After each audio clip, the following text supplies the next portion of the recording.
Ayo, jalan, jalan, jalan, jalan. Jalan, jalan. Apa itu pakai apa?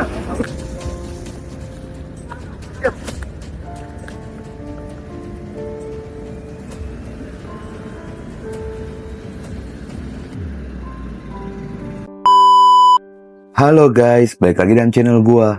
Guys, hari ini gua akan membahas tentang kasus pembunuhan yang terjadi di Brebes. Korban ditemukan tertelungkup di dekat motornya yang berada di tengah perkebunan tebu.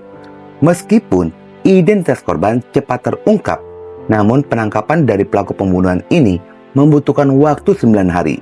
Bagaimana kronologi lengkapnya? Yuk kita simak videonya.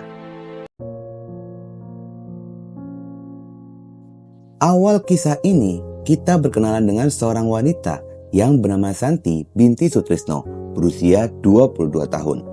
Santi merupakan warga desa Duku Tengah, RT 03 RW 04, Kecamatan Ketanggungan, Brebes. Santi adalah anak dari seorang wanita bernama Rateni, berusia 44 tahun. Saat ini, Santi berstatus sebagai janda beranak satu sejak 2 tahun yang lalu, yakni anak perempuan berusia 6 tahun. Selama hidup berkeluarga hingga menjanda, Santi dan anaknya tinggal bersama dengan orang tua dari Santi. Di mata orang-orang terdekatnya, Santi ini dikenal sebagai orang yang baik, penurut, dan bertanggung jawab. Karena baktinya kepada sang ibu, di saat ibunya bekerja, Santi selalu mencegahnya dan mengatakan Santi saja yang bekerja dan ibu beristirahat saja di rumah. Diketahui Santi ini bekerja menjadi buruh pabrik garmen di daerah tempat tinggalnya. Selama ini, Santi bisa dikatakan merupakan tulang punggung keluarga. Orang tuanya pun sangat sayang kepada Santi. Namun, peristiwa mengerikan pun harus diterima oleh keluarga ketika Santi ini ditemukan tidak bernyawa di area kebun tebu. Tepatnya pada hari Minggu, tanggal 25 Mei 2025, sekitar jam 4 subuh. Keluarga mendapatkan kabar dari pihak kepolisian jika Santi telah ditemukan tidak bernyawa di tengah kebun tebu. Pihak keluarga yang mendengar hal itu sangat terkejut dan tidak percaya dengan informasi yang disampaikan oleh polisi. Pihak kepolisian menyampaikan jika Santi ini ditemukan tidak bernyawa oleh seorang pencari katak di area kebun tebu. Kronologi dari penemuan jasad korban Santi sekitar pada jam 00.15 dini hari pada hari Minggu tanggal 25 Mei 2025. Seorang pencari katak yang sedang melakukan aktivitasnya mencari katak. Malam itu dia memilih tempat untuk mencari katak, yakni area kebun tebu di desa Duku Tengah. Di tengah-tengah sedang mencari katak, dia pun melihat sebuah motor yang terparkir di area kebun tebu. Merasa ada yang janggal, pencari katak pun mulai memperhatikan sekitaran motor guna mencari siapa pemilik dari motor tersebut. Di balik rimbunnya tanaman tebu, pencari katak pun terkejut ketika menemukan sosok wanita yang tertelungkup di atas tanah menggunakan kaos panjang dan celana berwarna hitam. Sontak saja pencari katak pun berlari lalu melaporkan temuannya itu pada warga sekitaran. Warga yang mendapatkan laporan segera meneruskannya pada kepala desa. Lalu kepala desa meminta pada polisi untuk segera menangani kasus penemuan jasad wanita tersebut. Polisi yang tiba di lokasi segera melakukan olah TKP dan evakuasi. Hasil identifikasi polisi berhasil mengungkap identitas korban, yakni Santi. Sementara jasad Santi segera dievakuasi menuju RSUD Brebes guna dilakukan otopsi dan pemeriksaan lebih lanjut. Pihak kepolisian mulai menggali keterangan dari keluarga Santi mengenai aktivitas terakhir dari korban Santi ini. Dan keluarga pun memberikan keterangan jika pada malam sekitar jam 21.00 di hari Sabtu tanggal 24 Mei 2025 atau beberapa jam sebelum ditemukan, korban Santi ini keluar rumah diantar oleh teman prianya menuju SPBU Kersasana. Setibanya di sana, korban dihampiri oleh seorang pria dengan ciri-ciri kurus, tinggi, dan memakai topi. Pria tersebut datang menggunakan sepeda motor Suzuki Satria. Setelah bertemu dengan pria itu, teman korban pun berpamitan untuk kembali pulang. Sejak malam itu, korban tidak kembali pulang ke rumahnya, hingga akhirnya polisi mengabarkan penemuan jasad korban Santi di keesokan harinya. Selain mengabarkan penemuan korban pada keluarga, pihak kepolisian pun menyampaikan jika ada beberapa barang bukti yang ditemukan bersamaan dengan jasad korban Santi. Barang tersebut berupa ponsel, 2 pasang sendal, sebuah sepeda motor bernomor polisi G4829MJ, dan sebuah sajam kampak. Saat keluarga melihat barang bukti tersebut, keluarga pun mengatakan jika barang-barang itu bukanlah milik Santi. Pihak keluarga menduga jika barang-barang itu kemungkinan besar milik mantan suami Santi. Mendapati pernyataan tersebut, pihak kepolisian pun bergerak cepat melakukan penyelidikan dan mencari tahu apakah benar barang-barang tersebut milik mantan suami korban. Polisi melakukan identifikasi sidik jari agar dapat mengetahui pemilik dari barang-barang tersebut.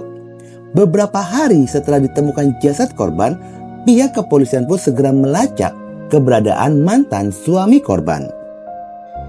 Rupanya, upaya mencari keberadaan mantan suami korban ini tidak semudah yang dibayangkan.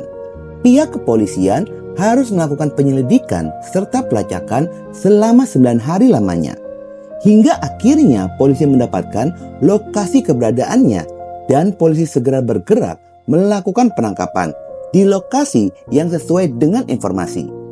Polisi menemukan mantan suami korban ini sedang mengamen di pinggir jalan lampu merah. Polisi segera turun dari mobil dan menangkap mantan suami korban di Kecamatan Wanasari. Mantan suami korban diduga kuat sebagai pelaku pembunuhan terhadap Santi yang bernama Wantio berusia 28 tahun. Pihak kepolisian pun segera melakukan interogasi di dalam mobil terkait kematian dari Santi. Tanpa perlawanan, Wantio pun mengakui perbuatannya telah membunuh mantan istrinya sendiri. Wantio menceritakan apa yang telah dia perbuat kepada Santi pada malam mengerikan itu.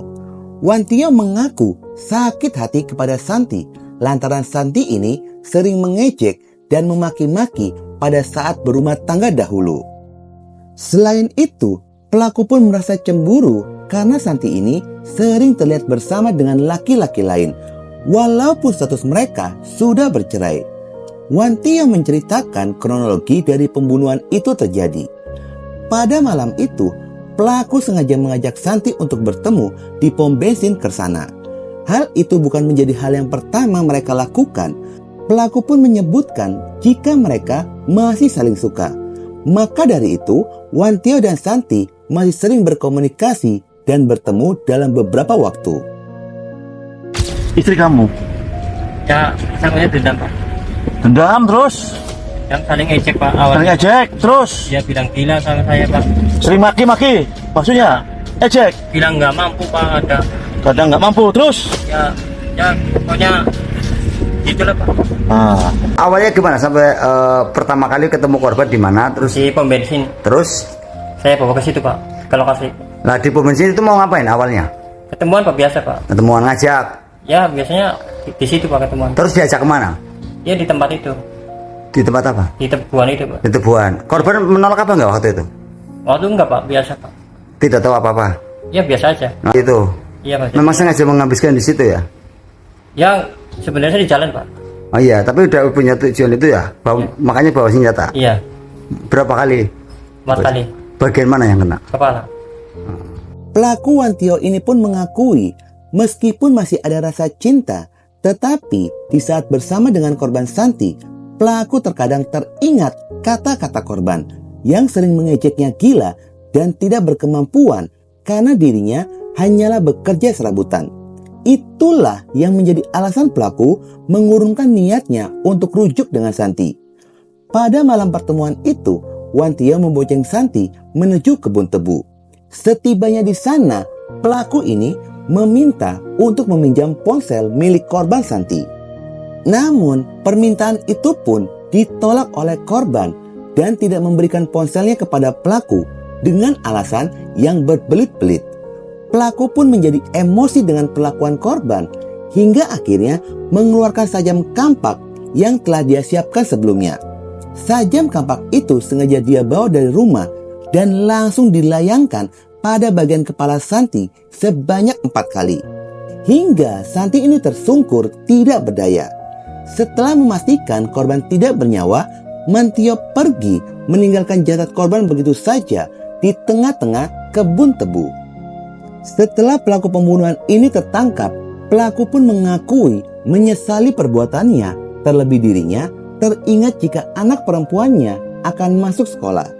Pada sisi lainnya, jasad korban pun telah dimakamkan di tempat pemakaman umum dekat kediaman korban. Peristiwa mengerikan ini membuat Ranteni, ibu korban, sangat terpukul. Setelah pemakaman selesai, Ranteni pun sempat bercerita pada awak media. Ranteni mengungkapkan fakta jika pelaku ini memang sudah sering berbuat kasar kepada korban dan KDRT salah satu pemicu perceraian mereka. Pelaku diketahui sering menggenggam leher dan menendang korban Santi ketika pelaku ini sedang emosi. Terlebih ketika Ranteni sedang tidak berada di rumahnya. Kekerasan yang diterima oleh Santi tidak membuat Santi ingin bercerai dari pelaku. Namun, di saat pelaku ini mulai menyakiti anak perempuan berusia 6 tahun itu, Santi pun tidak terima dan akhirnya melakukan gugatan perceraian.